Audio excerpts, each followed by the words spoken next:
another Premier League season is over, so it's only right we go through every team in the Premier League this season and review their season. Starting off with the champions, a worthy winners of their 20th title. They dominated the league from an early stage, never looked like slipping up as they moved relentlessly while others faltered. And yeah, you have to credit Arne Slot. Taking over from Klopp is such a difficult task and he made it look so easy. Salah was the inspiration, but Liverpool has strength across all areas. They can now add powers with the likes of Florian Wirtz potentially on their way, so positives kinds coming. For Arsenal, ultimately a disappointing season. Despite finishing second in the league and reaching the semi-final of the Champions League, they did own trophies, but manager Mikel Arteta's gone 5 years without one and he has to deliver next season. There's been too many draws and injuries hit hard. Arsenal really need to sign a big striker this summer, you feel, to really push for that league title. For Man City, it was a desperately disappointing season by their own high standards, never threatening to win a fifth successive league title, losing to Real Madrid in the Champions League playoff stage, then Crystal Palace in the FA Cup provided further lows. Guardiola's suggestion that the Community Shield equals success made a very hollow sound. That was a meaningless ball aside, a relative season of failure. This will have hurt Man City despite reaching the Champions League once again, so yeah, you definitely expect a big response from the club next year. For Chelsea, Enzo Maresca was keen to tell on his and Chelsea's critics, and he deserves credits for taking them back into the Champions League on the final day of the season while looking forward to a Europa Conference League final against Real Betis. It was still a strange season, however, and many Chelsea fans remain to be convinced by Maresca's studied passing style, even if the owners are. Chelsea looked title outsiders from around October, but a dip in form, especially for the brilliant Cole Palmer, ended that talk. But it was a decent return, and yeah, if they can get a decent goalie in and a reliable goal scorer, you never know next term. For Newcastle, it was a great season for manager Eddie Howe and his team. The Toon Army celebrated their first domestic trophy for 70 years and first silverware for 55 years with a deserved Carabao Cup win against Liverpool at Wembley, and now they're back in the Champions League. St James's Park was in cold sweat on the final day as Newcastle lost to Everton, but the party started after United's controversial win against Villa. This will surely mean Kijo, Isak and Guimaraes have no need to eye pastures new for next season. For Aston Villa, though, it would have been disappointing for them to miss out the season in such a controversial way with that Morgan Rogers disallowed goal. But they still reached quarter-final of the Champions League. Unai Emery still produces work that should be the envy of clubs such as United and Tottenham, who will continue to demand progress under Villa's ambitious owners. It's certainly a tinge of disappointing from Villa's season, missing out the Champions League and of course missing out in the FA Cup final as well with that loss to Palace in the semis. But Emery has transformed Villa, and players like Rodgers say it all. For Nottingham Forest, though, the fact there was even mere talk of disappointment at missing out on the Champions League illustrates the incredible job Nuno's done. Yes, a strong position was wasted, but if you had offered any Forest fan this at the start of the season, they would have snapped your hand off. Striker Chris Wood has had the season of his life, while coveted Morgan Gibbs-White was outstanding. Matt Sells was top class, and defensive duo Murillo and Milenkovic provided the bedrock. And as we know, owner Marinakis never hides his ambitions, so yeah, you can expect more big moves from Forest this summer. For Brighton, a solid season with plenty of promise under 32 head coach Fabio Herzler, with hopes of Europe maintained until the final day, winning 4-1 at Tottenham, but ultimately missed out. Brighton continues to be enterprising and easy on the eye with their intense style, and this campaign was another example of how well run this club has become. There's usually transfer activity at the Amex, and Brighton will once again be after top talent, and history tells us they know what they're doing.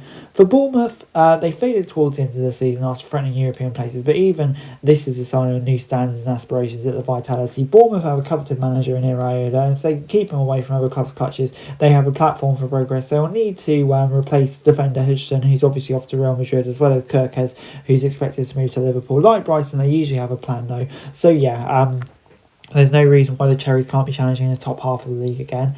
Brentford, an outstanding job done by manager Thomas Frank. They finished in the Premier League's top 10, and the days where many thought they would struggle to swallow in the top flight are long gone. They were made of nonsense of those pre-season pessimists again. Brentford are always entertaining with the two of the outstanding forwards in the league in Bumo and Wissa. They barely missed a beat even after the devastating loss as legendary striker Ivan Toney. For Fulham, a solid season under Marco Silva, although the FA Cup quarter-final loss at home to Palace was a big disappointment and somewhat symptomatic of the season where form could fluctuate from one game to the next. Even so, the campaign represents progress. The one concern would be a knock on the door from Spurs for Silva should they dispense with manager Ange Postecoglou. For Crystal Palace, though, an historic season under Glasner as they won the FA Cup, their first major trophy in their history. That was after a nightmare start with a first victory not coming until their 9th Premier League game. Exciting in attack, with Eze, Sarr and Mateta solid in defence with Goey and outstanding with Walton in midfield. Palace have been a good watch. The FA Cup was a deserved reward for great fans. Glasner has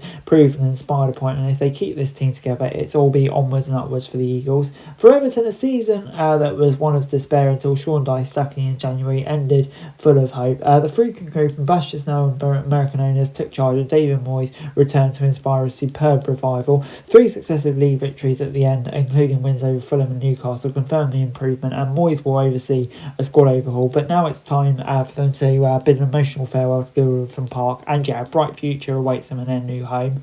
For West Ham, though, it was a pretty joyless season, who had high expectations following Julian Lopetegui's arrival. It proved an ill-fated appointment. He was sacked after only 6 months in charge, while Graham Potter has been unable to engineer any significant improvement, but he can only really be judged once he's put his own stamp on the squad, and hopefully that'll be with Jared Bowen sticking around. For Manchester United, where do we even start? When a manager, in this case Amorim, is offering public apologies on the pitch just 6 months after his appointment, you get the picture of what a dreadful state the club's in.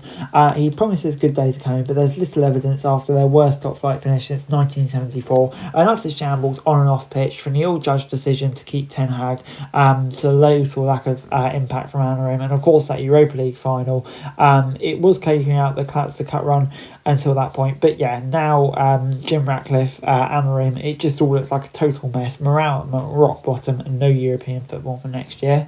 For Wolves, though, points with the mantra of Wolves manager Victor Pereira, as he talked about shining a drink with the fans, and he got exactly what he wanted when he replaced Gary O'Neill in December when they were second bottom. They had a team end to the season, but Pereira brought new unity, leading a revival, seeing 6 straight wins to stay up, but will have to improve without Cunha next season. For Tottenham, head or heart, this is what Levy will be weighing up as he decides the future of Ange. The abysmal league campaign, embarrassment of a club of Tottenham's stature, will be remembered in the shadow of the Europa League win in Bilbao, the club's first win since 2008.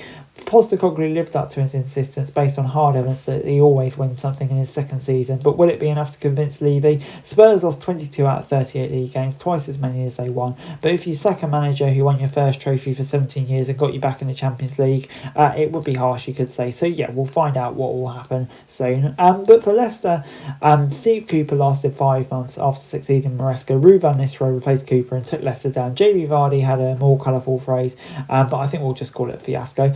Performances were desperate, fans were discontent, and it was not the note that Vardy was supposed to leave the King Power on. Leicester fans are obviously accused of demanding too much. Whether this is true or not, we'll see, but they do look a right mess on and off the pitch right now. For Ipswich, though, a return to the Premier League, and there were some flashes of hope, but I think Kieran McKenna has done a brilliant job to get them there. Liam Delat showed his quality, but there wasn't enough elsewhere. He will leave, but McKenna might think he's got enough for another promotion next year.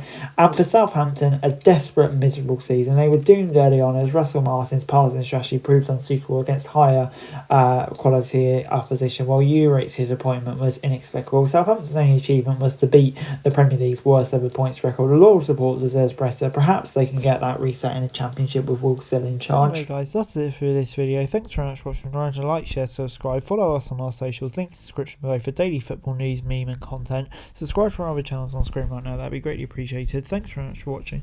Peace out.